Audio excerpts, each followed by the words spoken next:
Hi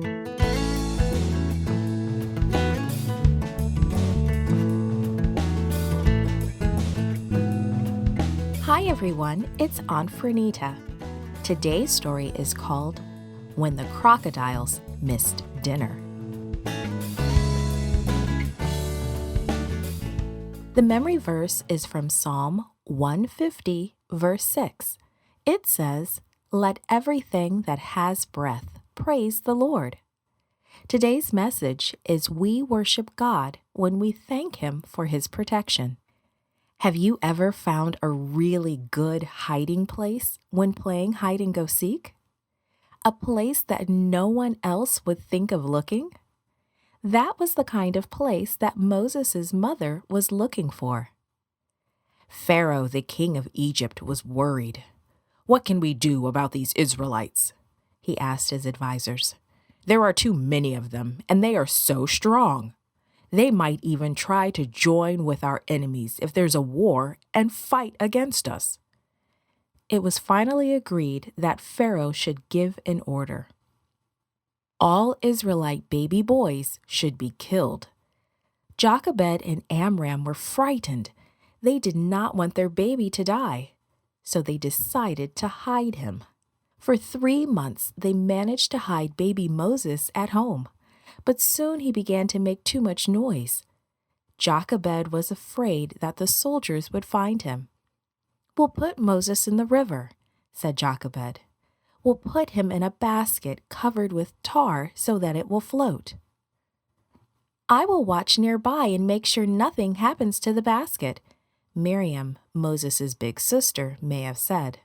Jochebed carried her son to the river in his basket. She placed the basket into the water where the reeds grew so that the basket couldn't float away. Miriam watched the little basket to be sure her brother was safe inside, and Jochebed prayed that God would protect Moses. When Pharaoh's daughter came to the river to bathe, she saw the basket. "What is that in the reeds?" she asked her servants. "Please, bring it to me." Soon the basket was delivered to the princess. She lifted the lid and looked inside, and baby Moses began to cry.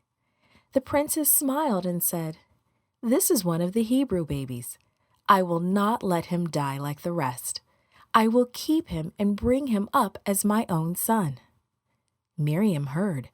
She hurried to the princess and asked, "Would you like me to find a Hebrew woman to take care of him for you?" "Yes, please. That would be good," said the princess. Miriam ran quickly and got her mother. When Jochebed arrived, the princess smiled. "Please, take this child and take care of him for me," she said. "I will pay you well, and I will send for him when he is older." Jochebed was so happy. They could keep their baby, and they would even be paid for taking care of him. "This is a miracle," declared Amram. "God must have a plan for this baby." "Yes," Jochebed replied. "We will teach him everything we know about the God of heaven. He must know all about God before he goes to live with the princess." The princess left Moses with Jochebed, and all the years they had Moses, Amram and Jochebed taught him about God and about his people. But the day came when Moses had to move to the palace. Moses learned many things there, but he never forgot God. When Moses was 40 years old, he saw an Egyptian beating an Israelite. He became so angry that he killed the Egyptian. The next day, Moses saw 2 Israelites fighting. He stepped between them and told them to stop. They turned to him and asked, "Will you kill us too?" Moses became frightened. He had done a terrible thing by killing the Egyptian, and Pharaoh might have him put to death because of it. So Moses ran away to the land of Midian. God was still with him and protected him. God had a special work for Moses to do. Time in the wilderness of Midian would help prepare Moses for that work. God watches over you too. Do you think He might have a plan for your life?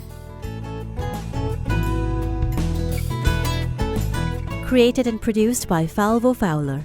This podcast is read by Franita Buddy Fullwood for Gracelink.net. Animation and artwork by Diogo Godoy.